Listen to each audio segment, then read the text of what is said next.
Shalom, selamat pagi jemaat yang dikasihi Tuhan. Apa kabarnya pada hari ini? Ya, saya percaya kita semua dalam kondisi yang baik dan tetap dalam ibadah doa dan puasa. Doa dan puasa kita arahkan kepada Tuhan, sebab kita tahu bahwa pertolongan kuasa atas dunia ini hanya dari Tuhan. Nah, kita akan bersama-sama bersekutu. Saya akan memandu Bapak Ibu sekalian untuk kita bersama-sama akan memuji Tuhan, akan mendengar firman Tuhan dan meneguhkan supaya puasa kita, ibadah doa kita berkenan di hadapannya. Mari saya mengajak kita semua sebelum kita melanjutkan persekutuan kita akan membuka di dalam pujian dan di dalam doa. Saya mengajak kita semua untuk menyanyi satu pujian yang mengatakan yang terutama di dalam hidup ini hanyalah meninggikan nama Yesus. Mari kita dalam sikap teduh, kita bersama-sama mempersiapkan diri kita dan menyanyikan pujian ini di hadapan Tuhan.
Bapak Ibu, kita pujikan pujian ini sekali lagi. Yang terutama di dalam hidup ini meninggikan nama Yesus. Yang terutama di dalam hidup ini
Mari kita bersatu di dalam doa. Allah Bapa yang bertahta dalam kerajaan surga, sungguh Engkau telah membuktikan kepada setiap kami bahwa di dalam dunia ini hanya Engkau yang terutama yang seharusnya kami tinggikan. Walaupun di dalam hari-hari kehidupan kami juga seringkali meninggikan anak-anak kami atau cucu-cucu kami dibandingkan Engkau. Kami meninggikan diri kami sendiri dan kami melupakan Engkau. Ampuni dosa dan pelanggaran kami ya Bapa. Kiranya kami berkenan di dalam pandangan-Mu pada peribadatan doa dan puasa kami pada hari ini, supaya puasa yang kami lakukan mendatangkan hikmat dan pengertian kepada kami, tidak hanya menjadi sebuah rutinitas yang tanpa makna bagi kami, Kami akan merenungkan kebenaran firman-Mu. Kiranya pertolongan-Mu atas kami, mendidik, menolong, dan membimbing kami untuk semakin hari, semakin konsisten dan rendah hati di hadapan Tuhan. Ini doa kami, berfirmanlah bagi kami, dan tolonglah kami ya Bapa. Dalam nama Yesus kami berdoa. Amin. Ya, Bapak Ibu yang dikasihi Tuhan, pada hari ini saya rindu kita semua belajar satu bagian firman Tuhan, karena ini juga menjelang Natal ya. Kita akan banyak membahas pada minggu-minggu ini, kita akan banyak membahas tentang kisah-kisah Natal. Tetapi pada hari ini saya ingin mengajak kita semua untuk belajar dari satu sosok pribadi ya, yang juga penting di dalam sebuah kisah kehidupan Yesus Kristus Tuhan kita. Mari kita bersama-sama membuka bagian firman Tuhan Yohanes pasal 1 ayat yang ke-19 hingga ayat yang ke-28. Yohanes pasal 1 ayat 19 sampai yang ke-28. Perikop ini cukup panjang dan saya akan membacakan perikop ini bagi Bapak Ibu sekalian, dan kiranya Bapak Ibu yang ada di rumah menyimak Alkitabnya masing-masing, memahami kisahnya. Nah, supaya kita bisa banyak diberkati, diperkaya melalui pembelajaran firman Tuhan kita. Kesaksian Yohanes tentang dirinya sendiri. Dan inilah kesaksian Yohanes ketika orang Yahudi dari Yerusalem mengutus beberapa imam dan orang-orang Lewi kepadanya untuk menanyakan dia, "Siapakah engkau?" Ia mengaku dan tidak berdusta, katanya, "Aku bukan Mesias." Lalu mereka bertanya kepadanya, "Kalau begitu siapakah engkau? Elia?" Dan ia menjawab, "Bukan." "Engkaukah nabi yang akan datang?" Dan ia menjawab, "Bukan." Maka kata mereka kepadanya, "Siapakah engkau? Sebab kami harus memberi jawab kepada mereka yang mengurus kami. Apakah katamu tentang dirimu sendiri?" Jawabnya, "Akulah suara orang yang berseru-seru di padang gurun, luruskanlah jalan Tuhan, seperti yang telah dikatakan Nabi Yesaya." Dan di antara orang yang diutus itu ada beberapa orang Farisi. Mereka bertanya kepadanya, katanya, "Mengapa engkau membaptis jika engkau bukan Mesias ataupun Elia, dan bukan Nabi yang akan datang?" Yohanes menjawab mereka, katanya, "Aku membaptis dengan air, tetapi di tengah-tengah kamu berdiri Dia yang tidak kamu kenal, yaitu Dia yang datang kemudian daripadaku, membuka tali kasutnya pun aku tidak layak." Hal itu terjadi di Betania yang di seberang sungai Yordan, di mana Yohanes membaptis. Bapak Ibu yang dikasihi Tuhan, hari ini tema kita adalah tetap kerjakan bagianmu. Tetap kerjakan bagianmu. Wah, bagian apa ini ya yang dimaksudkan? Dalam kehidupan kita selalu memiliki bagian-bagian atau tanggung jawab yang harus kita kerjakan. Nah, di dalam momen-momen Natal ini kita juga seringkali disibukkan oleh banyak hal. Bagaimana Bapak Ibu sekarang sibuk dengan pekerjaan, sibuk dengan persiapan Natal, yang di gereja sibuk dengan persiapan Natal, dan kemudian bagaimana dengan kehidupan kita.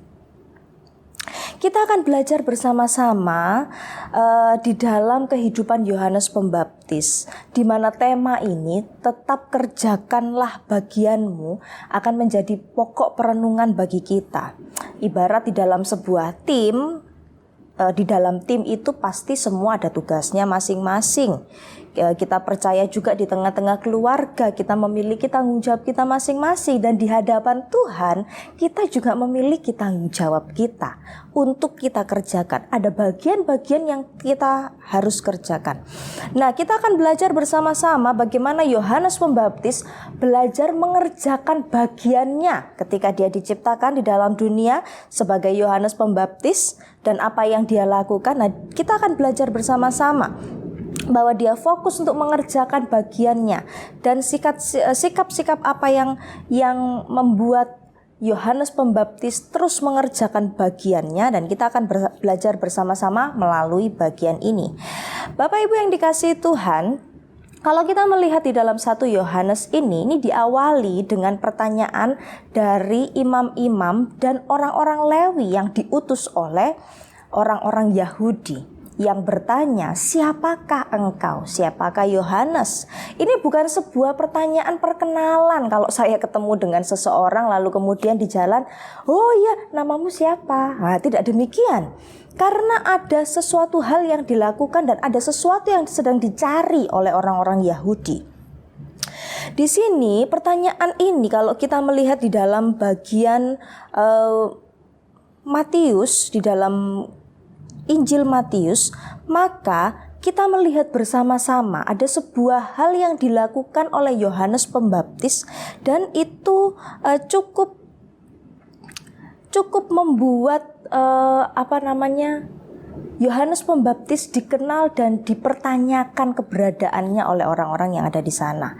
Dalam Lukas pasal yang ketiga, dalam Matius pasal yang kedua, kita bisa melihat bersama-sama, khususnya dalam Lukas pasal yang ketiga, bagaimana Yohanes Pembaptis ini datang menjumpai orang-orang banyak yang ada di sana, lalu kemudian memberitakan tentang Yesus. Itulah ya sebabnya kenapa dia disebut sebagai suara yang berseru-seru di padang. Dia memberitakan, bertobatlah sebab kerajaan Allah sudah dekat. Bertobatlah sebab kerajaan Allah sudah dekat. Mereka yang mendengar dia lalu memberi diri dibaptiskan. Memberi dirinya untuk dibaptiskan, itu sebabnya namanya adalah Yohanes Pembaptis, ya, karena dialah yang membaptiskan orang, membawa orang untuk percaya, bertobat, mengimani kerajaan Allah. Sehingga kejadian itu bagaimana Yohanes menyuarakan tentang keberadaan Mesias membuat orang-orang Yahudi, imam-imam, orang-orang Lewi mempertanyakan, kamu siapa? Kenapa kamu memberitakan? Kenapa kamu membaptis? Kemudian dalam pertanyaan itu mereka bertanya, apakah dia Elia? Bapak Ibu yang dikasihi Tuhan, siapakah Elia? Mengapa disebutkan dalam bagian ini? Bapak Ibu yang dikasihi Tuhan, dua pribadi dalam perjanjian lama itu merupakan dua pribadi yang sangat dimuliakan oleh orang-orang Yahudi. Pertama Musa, yang kedua Elia. Mengapa Elia? Karena Elia adalah satu nabi, seorang nabi yang diutus Tuhan, yang kehidupannya dilihat oleh orang-orang Israel pada perjanjian lama sebagai orang yang betul-betul tidak bercela. Ya, dia melakukan tugas tanggung jawabnya dengan tepat. Dia selalu taat kepada Allah, apapun yang Allah perintahkan. Bahkan sampai kepada meminta roti kepada janda yang miskin di Sarfat. Dia pergi juga, ya. Kalau kita pasti kita akan katakan, minta kok sama yang miskin, minta harus sama yang kaya, Pak. Kalau sama yang miskin gak mungkin dikasih, ya. Tetapi ini bukan berbicara tentang dikasih atau tidak, tetapi ketaatan seorang Elia. Dan dia melakukannya. Dia melakukan mujizat.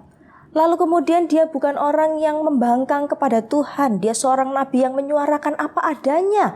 Apa yang Tuhan mau untuk dia suarakan kepada Israel, itu yang dia beritakan.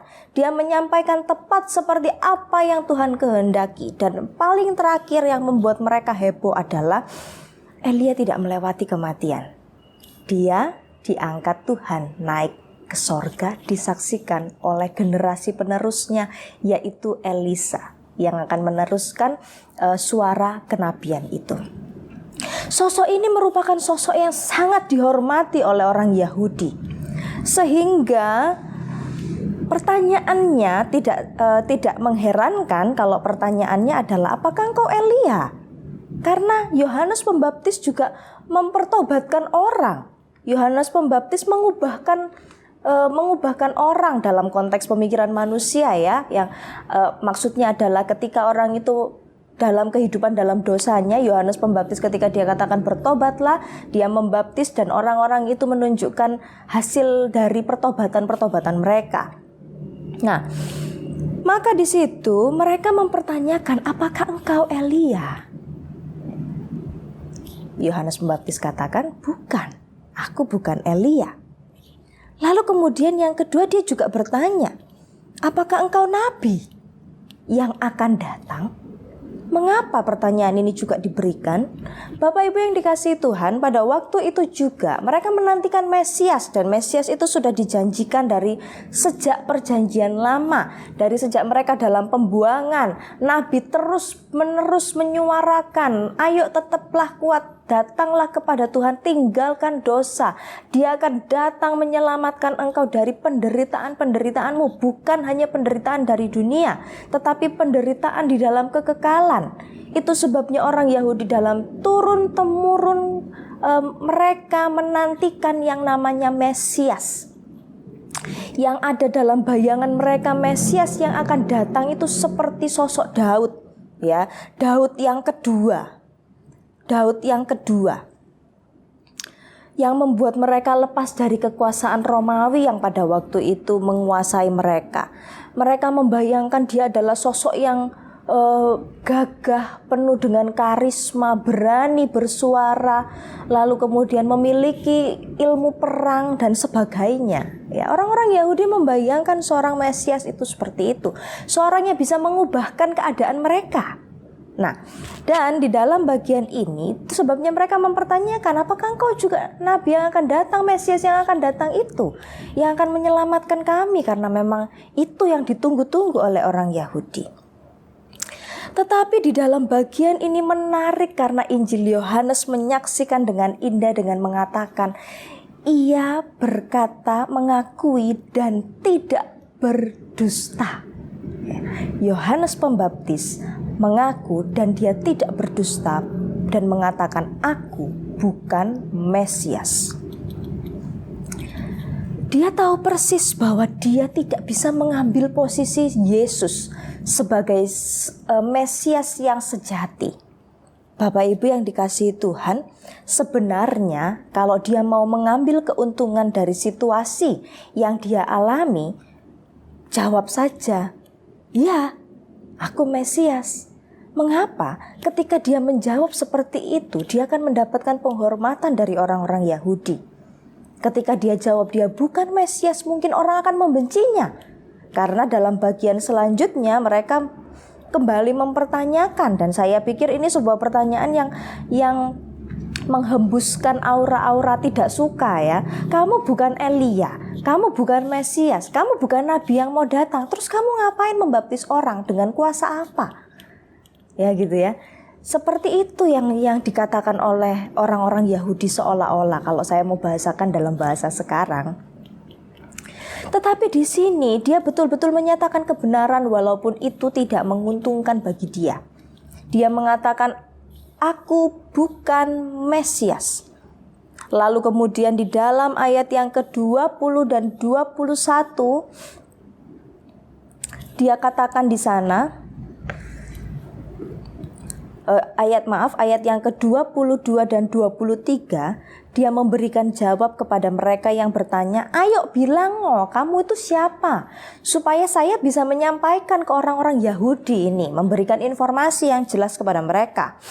Maka dia mengatakan, akulah suara orang yang berseru-seru di padang gurun. Luruskanlah jalan Tuhan seperti yang dikatakan oleh Nabi Yesaya. Di sini dia betul-betul menekankan sebuah posisinya sebagai seorang yang berseru-seru di padang gurun, yang memberitahukan, yang mempersiapkan orang untuk menyambut Yesus sebagai Mesias. Dia tidak memiliki ambisi untuk menerima penghormatan dari banyak orang. Dikatakan di dalam ayat 23, akulah suara. Bapak Ibu yang dikasihi Tuhan, makna kata suara dalam bahasa Yunani yang dimaksudkan kata ini adalah suara bising yang memperlihatkan sesuatu, suara bising. Bukan hanya sekedar suara. Kalau saya ngomong, saya bersuara, Bapak Ibu mendengar, tapi Bapak Ibu tidak akan terganggu. Tetapi di sini makna pon, kata pon itu kata suara dalam bahasa Yunani. Kata pon itu artinya bukan hanya sekedar suara, tetapi suara bising yang memancar atau memperlihatkan sesuatu. Yang pertama, suara yang dilakukan, yang disuarakan oleh Yohanes Pembaptis itu memperlihatkan sesuatu. Dia tidak hanya sekedar asal bicara. Yang kedua, suara itu bising. Suara itu terus-menerus dia perdengarkan. Artinya bahwa pesan yang dibawa oleh Yohanes Pembaptis itu adalah pesan yang amat sangat penting. Apa yang dia katakan adalah sesuatu yang sangat penting sehingga dia terus-menerus harus menggaungkan. Yang pertama supaya orang benar-benar memperhatikan dan mendengar, dan yang kedua supaya kedatangan Yesus itu yang dia suarakan, yang dia bicarakan, yang dia kumandangkan itu mengganggu. Mengganggu seperti apa? Mengganggu orang-orang dengan dosanya supaya mereka tidak asik dan hidup dalam zona nyaman mereka. Dan kemudian itu pun terjadi sesuai dengan kehendak Tuhan dan keinginan Yohanes. Mereka memberi diri untuk dibaptiskan. Suara bising itu membuat mereka tidak nyaman dan membuat mereka mencari Tuhan. Sehingga Bapak Ibu yang dikasihi Tuhan, apa pesan Natal yang sebenarnya kita renungkan pada hari ini? Melalui bagian Yohanes Pembaptis. Yang pertama, sebentar lagi kita akan merayakan Natal. Sebentar lagi kita akan menyambut akhir tahun. Apa biasanya yang dipikirkan oleh kita? Yang pertama, sibuk dengan pekerjaan akhir tahun, yang bisa membuat kita tidak bisa melakukan kegiatan yang lain. Lalu mungkin kita juga disibukkan dengan rencana-rencana liburan, mau ke sini meskipun pandemi ya. Tapi kalau saya lihat di luar sana orang yang mau liburan juga ternyata banyak juga stres katanya di rumah. Ataupun merencanakan untuk membuat acara keluarga, temu keluarga. Kalau itu tidak terlalu saya sarankan karena kondisinya juga pandemi. Atau bahkan di gereja kita juga sibuk dengan persiapan ibadah Natal. Hari-hari ini kita sedang mempersiapkannya. Hal ini rentan dengan mengerjakan semua karena kuat dan gagah saya. Semua aktivitas dan kondisi yang sedang kita alami ini bisa membuat kita ya sudah, saya bisa mengerjakannya dengan kekuatan saya. Saya bisa melakukannya karena kemampuan saya, skill saya, dan waktu doa apalagi puasa, tunggu dulu. Nah, apalagi pandemi, saya harus lebih sibuk karena harus lebih keras lagi mencari uang. Karena mana tahu anak saya ingin pergi berlibur. Atau ya paling tidak sekedar jalan-jalan. Bapak Ibu yang dikasihi Tuhan, jangan lupa kita memiliki bagian. Bagian kita adalah tetap memegang kehidupan kita di dalam Tuhan. Seperti Yohanes Pembaptis yang dia tidak tahu kapan Yesus akan datang. Yang sudah lahir tetapi dia tidak tahu kapan Mesias itu benar-benar akan menyatakan diri. Tapi dia terus-menerus mengumandangkan tentang Mesias. Tidak berhenti. Walaupun dia sedang dalam situasi yang menyenangkan pada waktu itu ketika ditanya oleh imam-imam dan orang Lewi. Dia dalam situasi yang bisa diuntungkan tetapi dia konsisten. Dia tetap memegang kehidupannya dan pelayanannya dan panggilannya sebagai seorang yang memberitakan, sebagai suatu suara yang berseru-seru di padang gurun, luruskanlah jalan bagi Tuhan. Sehingga bagaimana kita tetap mengerjakan bagian kita di tengah kesibukan Natal, di tengah pergumulan pandemi, bagaimana kita mengerjakan bagian kita untuk tetap hidup di dalam Tuhan? Yang pertama, konsisten. Hidup secara konsisten. kesibukan, pergumulan, masalah, tekanan. Ada orang yang katakan begini, gak selesai-selesai Kak Arupi. Saya sudah selesai satu, sudah datang yang lain. Belum selesai lagi, sudah datang lagi yang lain. Bahkan yang satu masalah belum selesai, sudah datang masalah yang lain. Kayak cerita sinetron tapi kayak gak ada selesainya gitu, gak ada tamatnya. Situasi, kesibukan, dan kehidupan kita selalu bisa menjadi sebuah alasan untuk kita bisa emosi, kita menjauhkan diri dari Tuhan. Selalu bisa. Tetapi firman Tuhan katakan tetaplah konsisten. Walaupun Yohanes Pembaptis tidak tahu waktunya, dia tetap konsisten memberitakan. Walau ada sesuatu yang di depan dia yang bisa menguntungkan dia dan membuat dia kehilangan panggilannya, tetapi dia tetap konsisten. Dia tidak berusaha hidup untuk mencari keuntungan, tetapi dia mengerjakan panggilannya. Dia tahu kehidupannya yang sejati ada di dalam Kristus. Sehingga situasi dipakai Tuhan untuk melatih kesabaran dan konsistensi kita dalam kita menyembah Dia sebagai Allah kita. Bapak Ibu, tetaplah konsisten hidup di dalam relasi dengan Tuhan. Tanpa relasi dengan Tuhan, tidak ada sesuatu dalam kehidupan kita yang akan berjalan baik. Bapak Ibu mungkin punya uang, tetapi ketika Bapak Ibu tidak punya Tuhan, semua sia-sia. Banyak orang kaya, tapi ketika mereka mengalami COVID-19, apakah uang mereka berguna? Mereka menghabiskan ratusan juta dan mereka tetap mati. Sehingga yang menjadi persoalan adalah bukan mati dan tidak mati, tetapi bagaimana kehidupan kita bergantung kepada Tuhan. Karena itulah yang akan menghidupkan kita di dalam kekekalan. Yang kedua, Yohanes Pembaptis menunjukkan kerendahan hatinya. William Barclay berkata, guru yang benar seharusnya ya seperti Yohanes Pembaptis itu. Karena guru yang benar itu seharusnya adalah sebuah penunjuk atau papan penunjuk kepada sang raja. Raja yang sejati. Yang dilakukan oleh Yohanes Pembaptis ini sesuatu yang menunjukkan kerendahan hatinya. Dikatakan, aku bukan Mesias, aku bukan Elia, aku suara yang memberitakan tentang kedatangannya. Aku membaptis dengan air, tetapi nanti Dia yang akan datang akan membaptis, akan membaptis engkau, yang akan membuka, yang akan datang kemudian yang akan menyelamatkan engkau. Ia hanya sekedar membaptis, Dia hanya sekedar membaptiskan, tetapi yang menyelamatkan sesungguhnya itu adalah Yesus. Dia menunjukkan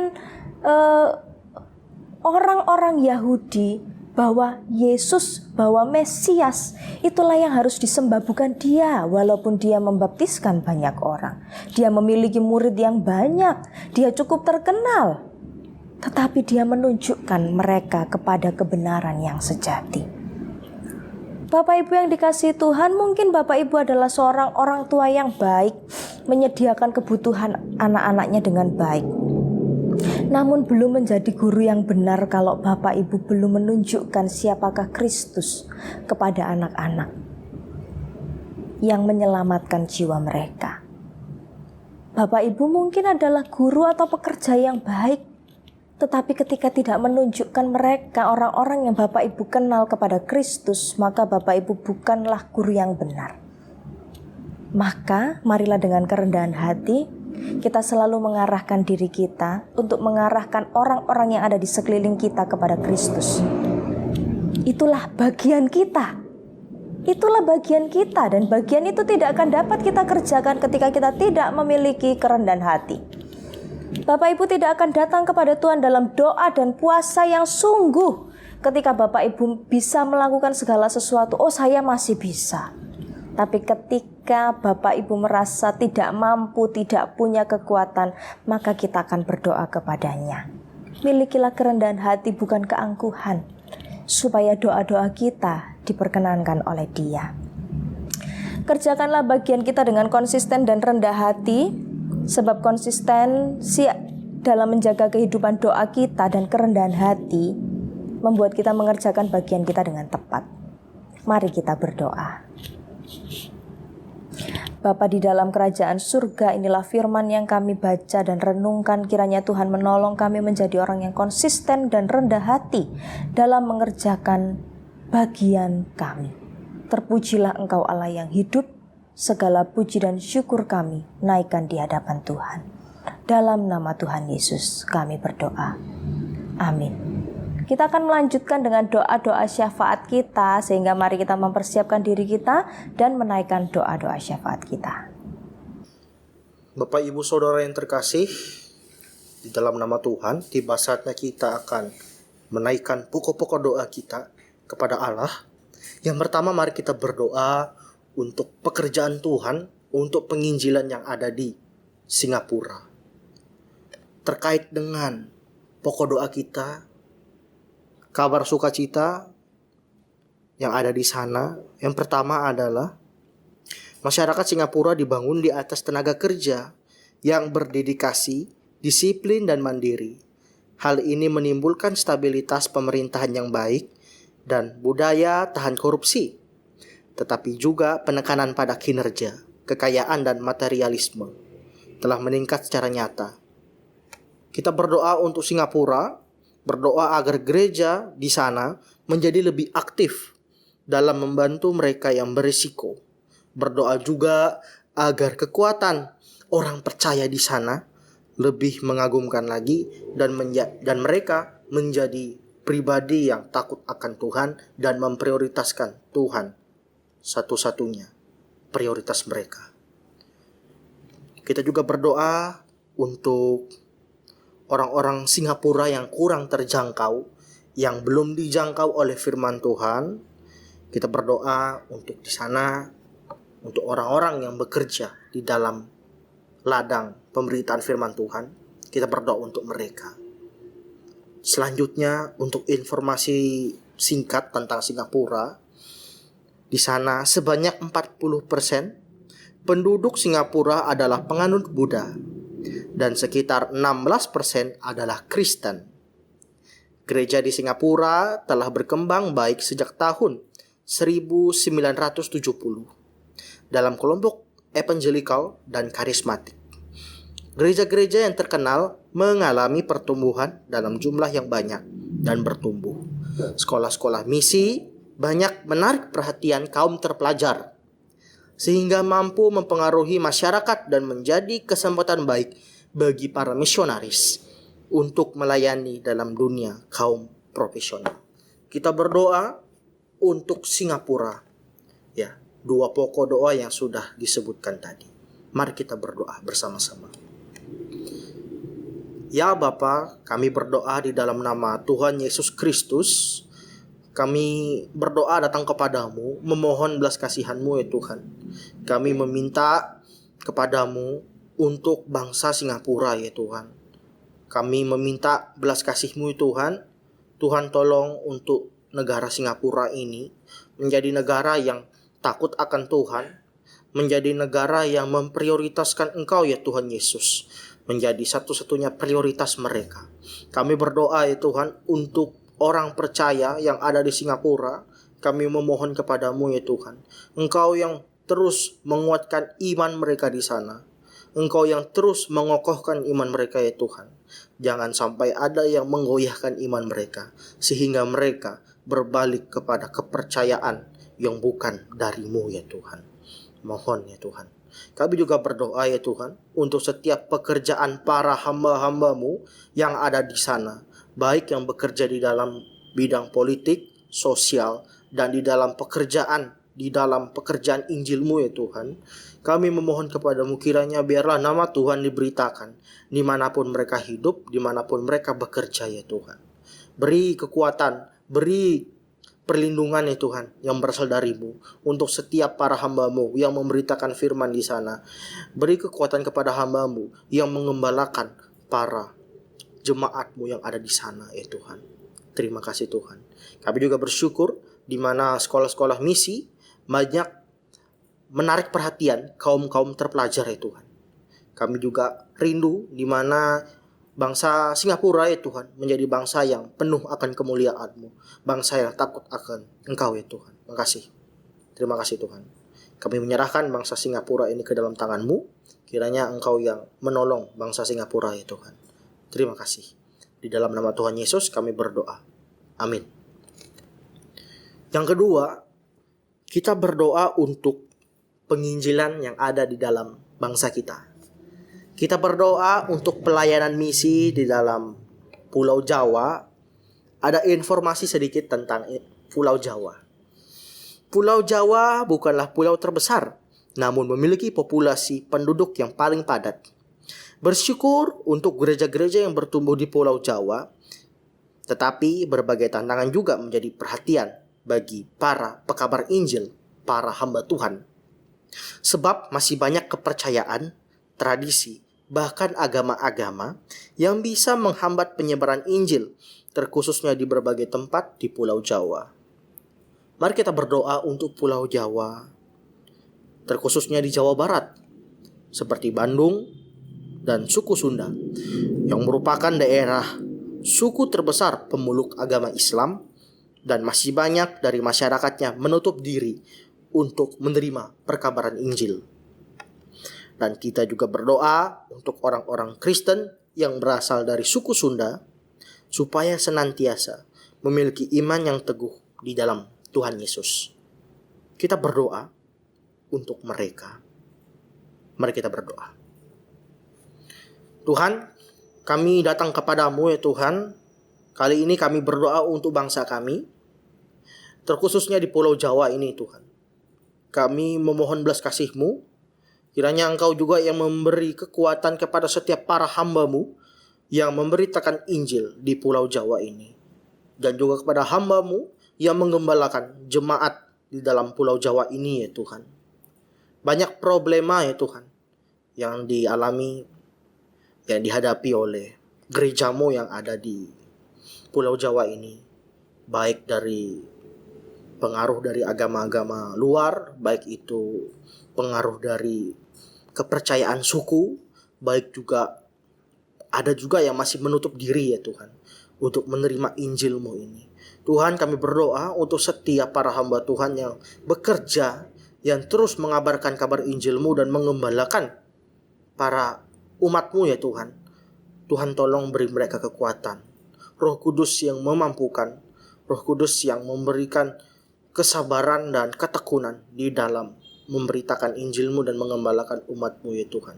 Jauhkanlah mereka dari si jahat di dalam melakukan kehendak-Mu ini ya Allah. Kami juga berdoa untuk setiap orang-orang yang belum percaya, yang masih menutup diri ya Tuhan, terkhususnya yang ada di Jawa Barat, yang menganut suku Bandung, suku Sunda, dan suku yang lainnya ya Tuhan. Kami menyerahkannya kepadamu.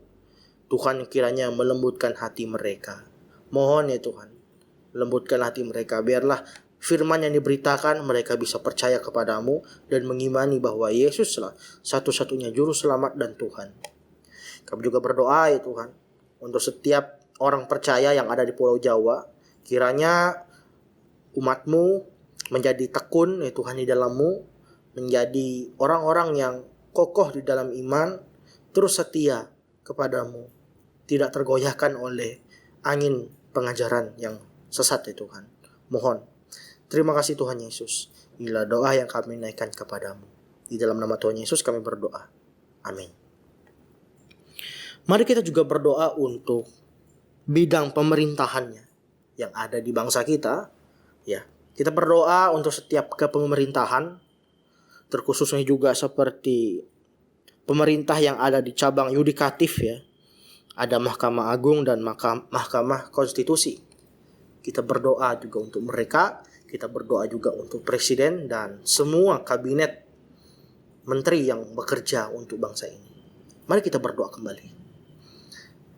Tuhan, kami kembali datang kepadamu ya Tuhan. Kami mau berdoa untuk bangsa kami Tuhan, untuk kepemerintahan bangsa kami. Tuhan, kami berdoa untuk setiap presiden, wakil presiden, beserta juga dengan para menterinya, dan juga berdoa untuk Mahkamah Konstitusi, Mahkamah Agung. Ya Tuhan, kami menyerahkan mereka ke dalam tangan-Mu yang terus bekerja untuk membangun bangsa Indonesia ini Tuhan, menjadi bangsa yang adil dan makmur, menjadi bangsa yang sejahtera. Kiranya damai sejahtera yang berasal dari-Mu turun ke atas bangsa kami Tuhan. Beri mereka kekuatan. Jauhkanlah dari oknum-oknum yang ingin merusak bangsa kami ya Tuhan. Kami juga berdoa untuk setiap cabang yudikatif ya Tuhan yang menegakkan hukum. Kiranya Engkau yang memberi mereka kekuatan dan hikmah dari-Mu ya Tuhan, untuk menegakkan keadilan. Terima kasih Tuhan Yesus. Inilah doa kami yang kami naikkan untuk bangsa kami. Amin. Yang terakhir, mari kita berdoa untuk gereja. Berdoa untuk visi misi gereja kita, ya, supaya jemaat mampu untuk mengambil bagian dalam menerapkannya dalam pelayanan dan kehidupan sehari-hari. Kita sudah tahu visi misi gereja kita adalah gereja yang memuliakan Allah, melewati penginjilan, pemuridan, dan kekeluargaan. Kita berdoa untuk setiap kita, jemaat gereja GKKAI Sidoarjo, untuk melakukan visi misi gereja kita. Dan juga kita berdoa untuk persiapan masuk ke tahun yang baru, tahun 2021. Berdoa supaya setiap jemaat semakin mengalami pertumbuhan rohani. Mari kita berdoa untuk gereja kita. Tuhan, kami datang kembali kepadamu ya Tuhan. Kami berdoa untuk gereja ini Tuhan. Gerejamu ini ya Tuhan. Gereja GKKAI Sidoarjo. Tuhan, kami mau berdoa untuk setiap kami jemaat-Mu yang ada di dalam gereja ini, yang berjemaat di gereja ini Tuhan. Biarlah kami bisa melakukan visi misi gereja ini, menjadi gereja yang memuliakan-Mu dengan memuridkan, penginjilan, dan kekeluargaan. Biarlah setiap kami bisa mengasihi-Mu terus ya Tuhan. Dengan wujud kami melakukan firman-Mu. Makasih Tuhan. Biarlah setiap kami, jemaat-Mu, menjadi jemaat yang militan di dalam melakukan kehendak-Mu. Terima kasih Tuhan. Kami juga berdoa untuk setiap kami yang akan memasuki tahun yang baru sebentar lagi, masuk ke tahun 2021. Biarlah di tahun yang baru ke depannya, hidup kami selalu diperbaharui, dan kami menjadi disegarkan kembali Tuhan. Kerohanian kami semakin bertumbuh, dan kerohanian kami semakin meningkat kualitasnya ya Tuhan. Biarlah kami terus mengasihi-Mu ya Tuhan. Terima kasih. Terima kasih Tuhan. Terima kasih. Inilah segala doa yang kami naikkan kepadamu. Inilah pergumulan kami dan permohonan kami Tuhan. Kami naikkan di dalam nama Tuhan Yesus Kristus. Biarlah kehendak-Mu yang jadi. Amin. Ya Bapak Ibu yang dikasihi Tuhan, mari kita mengakhiri doa dan puasa kita. Kita sudah memuji Dia, kita sudah mendengar firman, menaikkan doa-doa syafaat kita. Dan walaupun setelah beberapa minggu ini kita akan off beberapa kegiatan komisi karena mempersiapkan Natal, tetapi harap kita tetap mengerjakan bagian kita, yaitu memuji menyembah Tuhan, sebab itulah panggilan bagi kita umatnya, ya, menyembah Tuhan. Kita akan mengakhiri doa dan puasa kita, persekutuan doa dan puasa kita, ya, nanti puasa kita akhiri jam 12 nanti. Kita akan bersama-sama kembali memujikan yang terutama di dalam hidup ini, tapi saya akan mengajak kita nyanyi hanya bagian refnya saja, lalu kita akan mengakhirinya di dalam doa.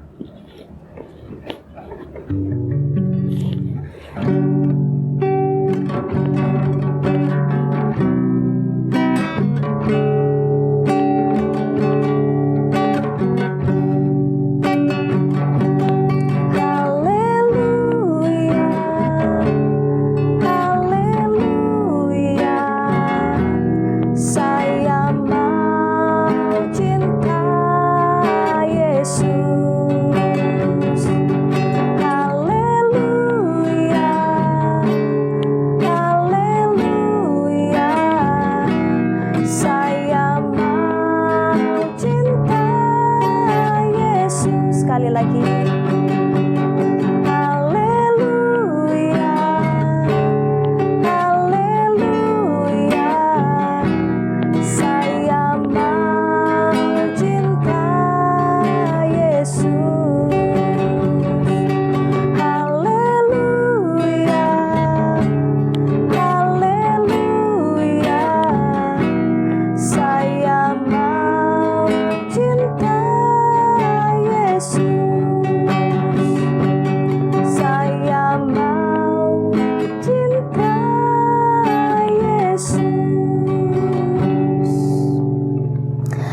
Bapa di dalam kerajaan surga, ini lahir dari persekutuan kami. Terima kasih karena Tuhan memampukan kami untuk menjalani puasa kami dan persekutuan pada hari ini. Tuhan, berkenanlah atas pujian penyembahan kami di hadapan-Mu, dan anugerahi kami konsistensi dan kerendahan hati, supaya kami mengerjakan bagian kami dalam kehidupan ini untuk mengarahkan orang-orang yang ada di sekitar kami kepada Tuhan, dan untuk mengerjakan panggilan pelayanan kami yang saat ini kami sedang kerjakan dalam profesi kami, pekerjaan kami, keluarga kami, bahkan pelayanan gereja kami. Tolong kami ya Bapa. Inilah kami dan persekutuan kami pada hari ini, kiranya pertolongan-Mu atas kami. Jemaat yang dikasihi Tuhan, arahkanlah hati-Mu. Kiranya kasih karunia dari Allah Bapa kita, damai sejahtera dalam Kristus Yesus, kekuatan dan persekutuan dari Allah Roh Kudus menyertai setiap kita dari saat ini hingga Tuhan Yesus datang kembali. Amin. Tuhan memberkati kita semua.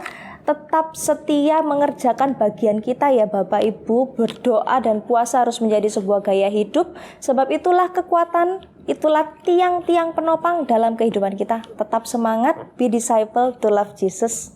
I'm ready, kata anak-anak sekolah minggu. Tuhan Yesus memberkati.